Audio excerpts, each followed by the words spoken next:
경제계 주요 뉴스입니다. 지난 5일 경기도 의왕시 오봉역에서 화물열차 분리 작업을 하던 코레일 직원이 기관차에 치여 숨지는 사고가 발생했습니다. 코레일에서 올해 들어 네 번째 사망 사고입니다.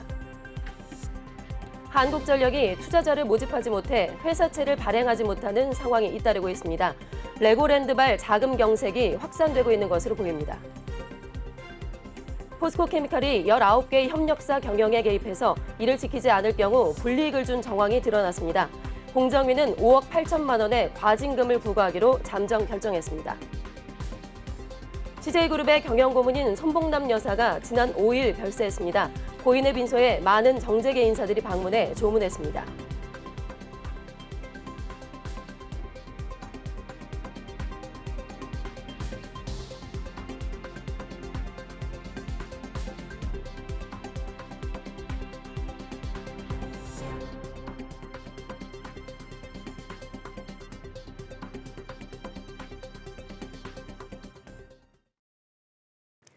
네, 시청자 여러분 안녕하십니까? MBN 뉴스프라임 시작하겠습니다.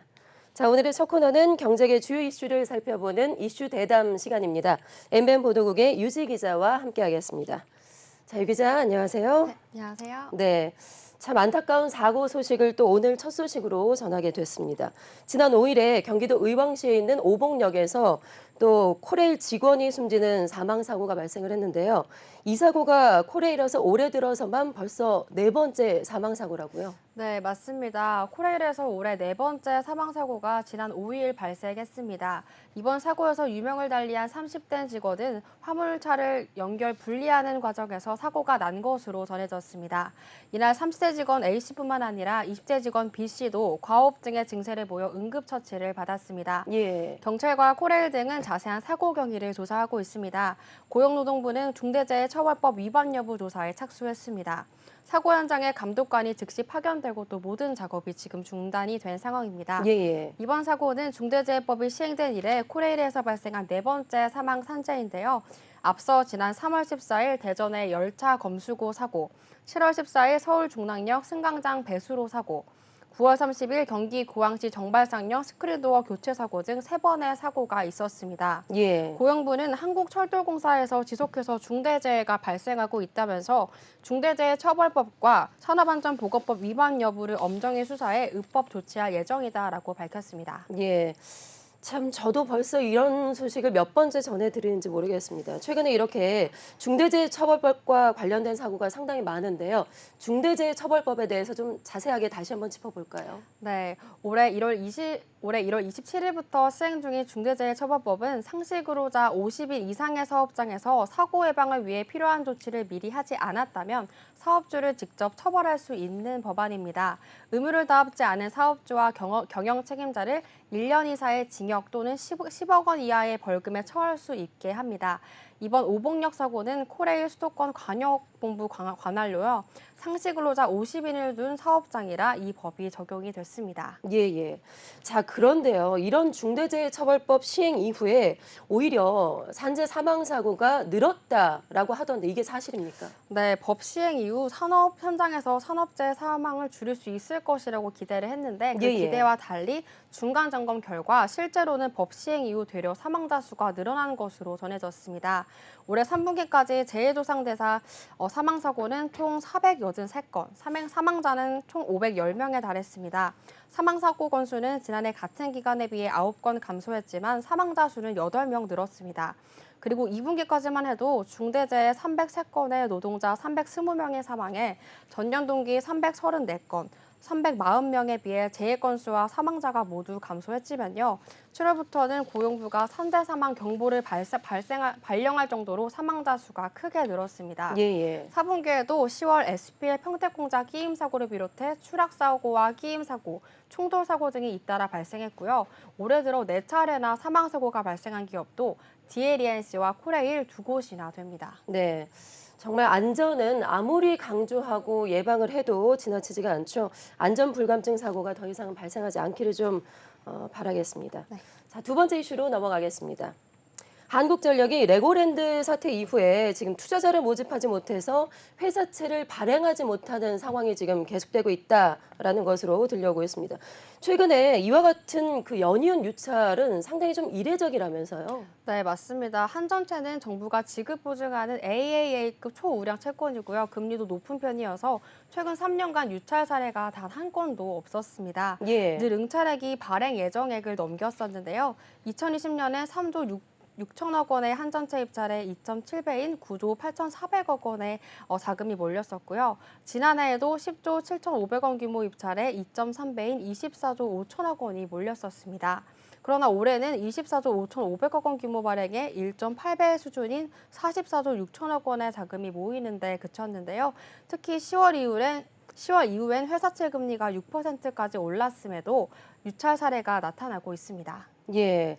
한전은 이에 대해서 어떤 입장을 좀 내고 있습니까? 한전은 레고랜드 사태로 인해 금융시장이 급격히 경색하고 투자 심리가 위축한 데 따른 것이라고 이야기하고 있는데요. 예. 강원도가 지난 9월 말 레고랜드 개발을 맡은 강원중도개발공사 기업회생을 신청한 것을 계기로 계속해서 한국 채권 신용에 대한 의구심이 나오고 있는 실정입니다. 예예. 현재 글로벌 기준금리 인상으로 인해 시중 자금이 계속해서 빠져나가고 있는 가운데 레고랜드 사태가 한국 정부가 보증한 채권도 회수하지 못할 수 있다는 신호를 주면서 국내 투자자는 한국 기관과 기업 채권에 대한 신용도가 지금 점점 바닥으로 떨어지고 있습니다.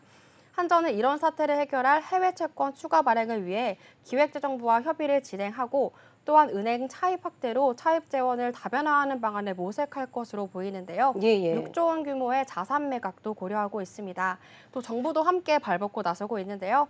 한전의 자금 조달 방식을 일부 시중은행 대출로 전환하도록 유도하고 한전의 전력 구매 부담을 줄이기 위한 S&P 상한제 도입과 절전 캠페인, 요금 현실화 방안 등을 추진하고 있다고 합니다. 예, 알겠습니다. 자, 세 번째 이슈는 포스코케미칼 소식입니다. 자, 포스코케미칼은 음극재와 양극재를 제조하는 기업인데요. 이 포스코케미칼에서 부당하게 경영 간섭을 했다라고 하면서 지금 갑질 논란이 일고 있다고요. 네, 맞습니다. 포스코케미칼이 총 19개의 협력사에 임원 인사, 지분 구성, 또 경영에 개입하고 이를 지키지 않을 경우 불이익을 준 정황이 드러났습니다. 예. 포스코케미칼은 2010년경부터 협력사를 관리하기 위해 협력사의 중요 내부 사항인 인사, 자본, 지분 등을 간섭하는 내용으로 구성된 경영관리 기준을 설정하고 운용했습니다. 특히 지분 구성은 협력사 대표이사가 일방적인 의사결정을 할 수 없도록 포스코케미칼이 주도적으로 변경 작업을 실시한 것으로 확인이 됐습니다. 포스코케미칼은 이러한 경영관리를 기준으로 협력사에게 알리고 준수 요청을 했으며 지속적인 모니터링을 통해서 준수 여부를 감시를 했습니다.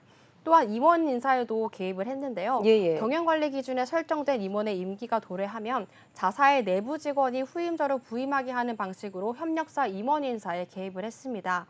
이 방식은 각 협력사의 임원 임기 만료 임박 시 포스코케미칼이 자사 직원 중 부장급 이상의 후임자를 선발하면 후임자가 전임자인 임기 만료 임원의 지분을 인수하여 협력사 전임자 직책에 부임하는 방식입니다. 이런 방식에 일부 협력사가 소극적으로 대응하자 협력사에 지속적인 압박을 하기도 했습니다. 예. 네, 포스코케미칼의 행위는 자사의 우월적인 지위를 이용해 협력사가 특정 기준 등을 준수하도록 해 자사의 사적 이익을 취득하고 거래 상대방인 협력사에게 불이익한 결과를 초래하게 하는 등 부당한 경영 간섭 행위에 해당됩니다. 예. 참 이런 기업의 갑질 소식도 잊을만 하면 한 번씩 들려오곤 있는데 이에 대해서 지금 공정위에서는 어떤 처분을 내렸을까요? 네, 공정위는 포스코케미칼에게 행위 중지 및 금지 명령, 통지 명령 이런 시정 명령과 함께 과징금 5억 8천만 원을 부과하기로 잠정 결정했습니다. 공정위 관계자는 이번 조치를 통해 대기업과 중소협력사 간 대등한 거래 질서 관계가 확립되기를 기대한다며 앞으로도 우월적 지위를 가지고 있는 사업자의 부당한 간섭 행위를 지속 감시하고 엄격히 법을 집행할 계획이라고 밝혔습니다. 네, 잘 알겠습니다. 네 번째 이슈로 넘어가 보겠습니다. 자, 고객들에게 보험금을 지급을 하면서 이자를 적게 지급한 생명보험사들이 금융감독원으로부터 수억 원대 과징금을 부과받았습니다. 어떤 그 생명보험사들이 적발이 됐을까요?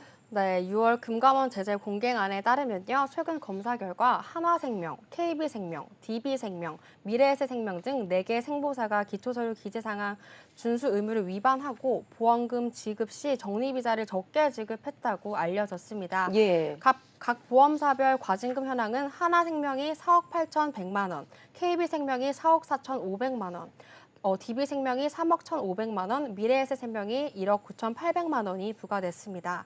하나생명은 2018년 1월부터 2020년 9월까지 일부 보험 계약에 대해 보험 약관에 따른 공시 이유를 미적용했습니다. 하나생명은 과징금과 함께 의심스러운 거래보고 의무 위반으로 임원 1명과 직원 1명도 징계를 같이 받게 됐습니다. 네, 이자를 축소해서 지급했다라는 것이 지금 문제가 된 것인데 이번에 적발건 중에서 다른 이유로 혹시 또 징계를 받은 기업들이 있을까요? 네, 있습니다. 은행의 대손 충당금에 해당하는 보험사의 책임 준비금을 적게 책정한 손해보험사들도 적발이 됐는데요. MD손해보험은 2017년에서 2020년 결산기 말에 책임 준비금을 적게 계상했다가 과태료 2억 1,800만 원과 임원 1명이 주의 조치를 받았습니다. 하나손해보험, 한화손해보험, 롯데손해보험도 책임준비금 적립 의무 위반으로 각각 과태료 2억 원 및 임직원 주의, 과태료 1억 원과 4,200만 원을 각각 부과받았습니다. 네, 알겠습니다. 자, 5번째 이슈 짚어보겠습니다. 자, 올 하반기에 정비사업의 최대어로 꼽히는 한남 2구역의 시공사로 결국은 대우건설이 선정이 됐습니다. 이 건설사들에게 한남 2구역이 좀 주목받았던, 관심을 끌었던 이유가 뭘까요? 네, 한남 2구역은 한남 뉴타운 사업의 일환으로 추진되는 재개발 사업으로요. 서울 용산구 보광동 일대 11만 4,580제곱미터 부지에 아파트 31개 동 그리고 1,537가구를 짓는 사업입니다. 예. 소위 이제 한강변에 위치한 노른자 땅이면서 이곳에 시공을 하면 브랜드 가치를 크게 높일 수 있는 데다가 총 사업비만 1조 원에 달하는 대형 정비 사업이어서요. 올 하반기 최대어로 꼽히며 많은 건설사들이 눈독을 들였는데요. 예, 말 그대로 최대어가 맞군요. 네, 맞습니다. 예. 네, 지난 8월 현장 설명회에 삼성물산, 현대건설, GS건설, 포스코건설, 대우건설, 롯데건설 등 일군 건설사 총 6곳이 참석해 입찰 참여 안내서를 수령했습니다. 이 가운데 보증금 800억 원을 납부하고 입찰에 참여한 업체는 대우건설과 롯데건설 2곳인데요. 예. 결국 이제 대우건설이 롯데건설을 제치고 지금 시공권을 따낸 상태입니다. 양사는 시공권을 따내기 위해서 파격적인 조건을 내걸며 치열한 경쟁을 벌였었는데요. 특히 불법 홍보전과 상호 비방전까지 벌어지면서 용산구청은 양사에 위법행위 경고 및 주의 공문을 발송하기도 했고 이일 진행된 부재자 투표가 한때 중단되는 일이 벌어지기도 했습니다. 예, 저희가 이 소식은 지난주에 전해드렸었는데 정말 그야말로 진흙탕 싸움으로 변질돼 가고 있다라고 맞습니다. 전해드렸었습니다. 결국에는 대우건설이 이제 시공권을 손에 쥐게 됐는데 대우건설이 제안한 것들이 어떤 것들이 있을까요?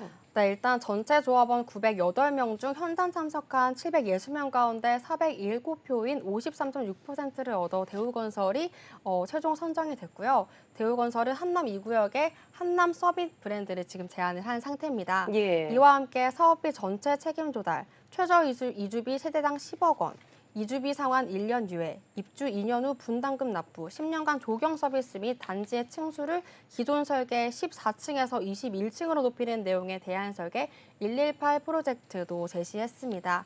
이 밖에도 대우건설은 한강과 용산공원, 남산조망이 가능한 세대를 기존보다 438세대 늘려 입지적인 장점을 극대화하겠다고 밝혔는데요. 전용 84제곱미터 이상의 세대에는 세대당 한 대의 프라이빗 엘리베이터를 제공하는 파격적인 설계와 총 4,797평의 하이엔드 럭셔리 커뮤니티도 내놓았습니다. 네. 앞으로 재탄생할 한남 2구역이 좀 기대가 됩니다. 네. 네. 6번째 이슈로 넘어가 보겠습니다. 자, 현대차그룹이 미국의 인플레이션 감축법 대응을 위해서 총력전에 나섰다고 합니다. 자, 이건 어떤 소식인가요? 네, 6일 업계에 따르면 현대차그룹은 4일 인플레이션 감축법과 관련해 미국 재무부에 의견서를 제출했습니다. 지난달 미국 재무부는 성명을 통해 올해 말까지 인플레이션 감축법의 세부 규정을 마련하기 위해 이해관계자를 대상으로 이달 4일까지 의견을 수렴하겠다는 뜻을 밝힌 바 있습니다.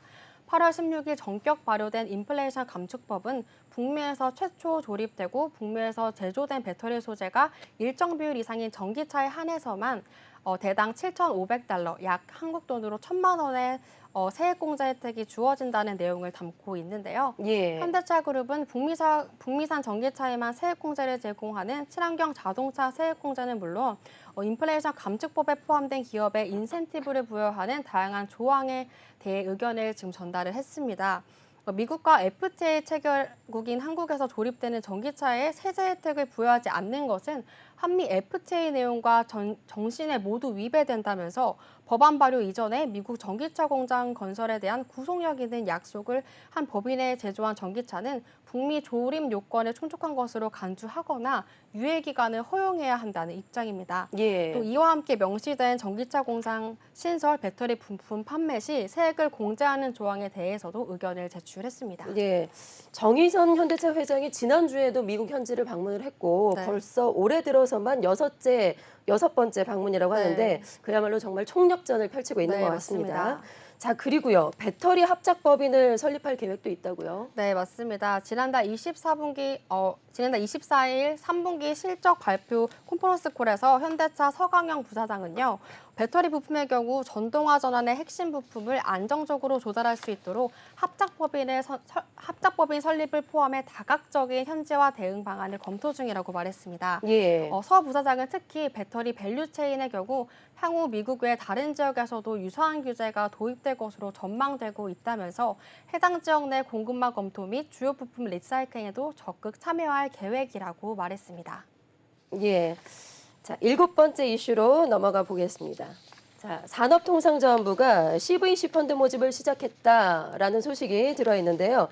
지금 CJ와 포스코를 포함해서 6개 국내 큰 기업들의 계열사에서 지금 벤처캐피탈이 신청을 했다고요? 네, 맞습니다. 운용사 모집 결과 중견기업에서는 조선기자재 기계산업의 선보유니텍, 오토닉스, 현대공업 등이 공동으로 설립한 라이트하우스 컴바인 인베스트, 반도체 디스플레이 소재 기업인 SNS텍이 설립한 SNS 인베스트, 종합무역 상사인 현대코퍼레이션이 설립한 프롤로그 벤처스가 지원을 했습니다. 예. 대기업에서는요, CJ그룹 소속의 CJ인베스먼트, 포스코를 모기업으로 둔 포스코 기술투자, 일반 지주회사 체제 내 벤처캐피탈이 허용된 이후 출범된 효성벤처스가 신청서를 제출했습니다. 예. CVC가 무엇인지 좀 자세한 설명이 필요할 것 같은데요. 네, CVC가 무엇인지 또 궁금하실 분들이 있으실 텐데요. CVC는 기업 주도형 벤처 캐피탈이라는 뜻입니다.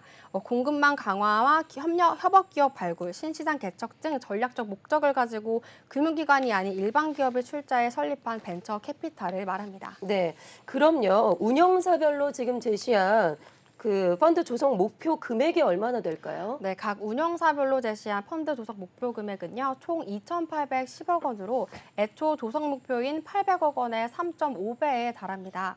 산업부는 오는 7일부터 심사와 평가를 진행한 뒤 이달 중 2개 운용사를 최종 선정할 예정인데요. 한국산업기술진흥원을 통해 운용사별 200억 원 이내를 출자할 예정입니다. 운용사는 이를 바탕으로 관련 기업과 금융기관으로부터 출자금을 확보해 목표 금액 펀드를 조성해야 합니다. 예. 펀드 운용 기간은 투자 5년, 회수 5년 등 최대 10년입니다. 네, 그렇군요. 자, 8번째 이슈로 넘어가 보겠습니다. 자, 이제 재계 연말 인사 시즌이 다가오고 있습니다. 글로벌 경기 침체에 대응하는 주요 기업들의 주력 포인트를 좀 짚어볼까요? 네, 재계 연말 인사가 코앞으로 다가오면서 각 그룹의 주요 포인트와 인사의 이목이 집중되고 있는데요. 각 기업은 올해 인사는 기존의 주력 사업의 부진을 만회하고 또 안정에 무게를 두면서 신사업을 강화하는 방향으로 움직일 것으로 보입니다. 예. 삼성전자는 다가오는 인사에서 컨트롤 타워를 재건할 것으로 보이는데요. 이재용 회장의 뉴 삼성을 위해 안팎으로 컨트롤 타워 복원에 대한 요구가 있는 만큼 결단을 내릴 것으로 보입니다. 네, SK그룹 같은 경우는 네. 어떻습니까? 네, SK그룹 인사는 예전처럼 12월 초로 이번에도 대부분의 대표가 자리를 지킬 것으로 보입니다. 예. SK그룹은 지난해 SKC를 제외한 모든 대표이사를 유임시켰고 조대식 스펙스 추구협의회 의장과 7개 위원장도 교체하지 않았었는데요. 아마 같은 기조로 갈 것으로 보입니다. LG와 롯데, 현대 등도 전장 쪽을 제외하고는 대부분 주력 계열사의 CEO들을 유임시켜서 올해도 연륜을 갖춘 기존 경영진의 신뢰를 보내는 한편 또 차세대 리더들에게 새롭게 중책을 맡기는 인사가 이뤄질 것으로 전망됩니다. 예. 참 인사 시즌 앞두고 기대하는 임원도 있고 또 떨고 있는 임원들도 있겠죠? 네, 예. 맞습니다. 자, 9번째 이슈로 넘어가 보겠습니다. 자, 테슬라의 최고 경영자죠. 일론 머스크가 트위터를 인수를 했습니다. 대규모 감원 정책을 지금 시행 중인데 여기에 지금 트위터 코리아도 함께 포함이 됐다고요. 네, 맞습니다. 트위터 코리아는 4일부터 트위터 코리아 직원들에게도 해고 통보를 시작을 했습니다. 예. 트위터 코리아에서도 전체 직원 30에서 40명 가운데 대표와 광고 사업부를 제외한 모든 부서의 직원이 해고 통보를 받았습니다. 예. 대외 홍보 조직은 전원이 해고 통보를 받은 것으로 알려졌습니다. 머스크는 트위터 전체 직원의 50%인 3,700명에 대해 해고를 통보하면서 회사가 하루 400만 달러 이상의 손실을 보고 있어 선택의 여지가 없다는 입장을 밝혔는데요. 예. 네. 참 해고 통보도 서러운데 그 해고를 통보하는 방법도 상당히 냉정했다라고 들었어요. 어떻습니까? 네, 맞습니다. 업계에 따르면 트위터는 직원들에게 전자우편으로 해고를 통보했고 그중 일부는 전산 시스템에 대해 접근권을 차단하는 방식으로 해고 통보를 했습니다. 예. 한 임원은 자신의 트위터 계정을 통해 사람들이 시차를 두고 차례로 이메일이 접근이 안 되는 상황을 맞이했고 마침내 개인 메일을 받았을 때 알게 됐다고 말했습니다. 머스크로부터 해고당한 미국의 트위터 본사 임직원들은 집단 소속에 돌입을 했습니다. 이들은 소장을 통해 해고하기 최소 60일 전 이를 통보해야 한다는 미국의 노동법을 트위터가 어겼다고 주장하고 있는데요. 전 세계에서 지금 진행되고 있는 머스크발 트위터 구조조정 잡음이 점점 커지고 있습니다. 머스크의 트위터 인수 이후 내부 혼란이 계속해서 거듭되고 있는데요. 웨슨 등에 따르면 머스크는 최근 트위터 직원들에게 24시간 근무 체제를 요구했습니다. 또 모든 트위터 회사의 휴무일을 삭제했고요. 원격 근무 제도 역시 폐지했습니다. 예, 알겠습니다. 이렇게 오늘의 주요 뉴스들을 이슈 대담을 통해서 살펴봤습니다. 자, 유지 기자 수고했습니다. 네.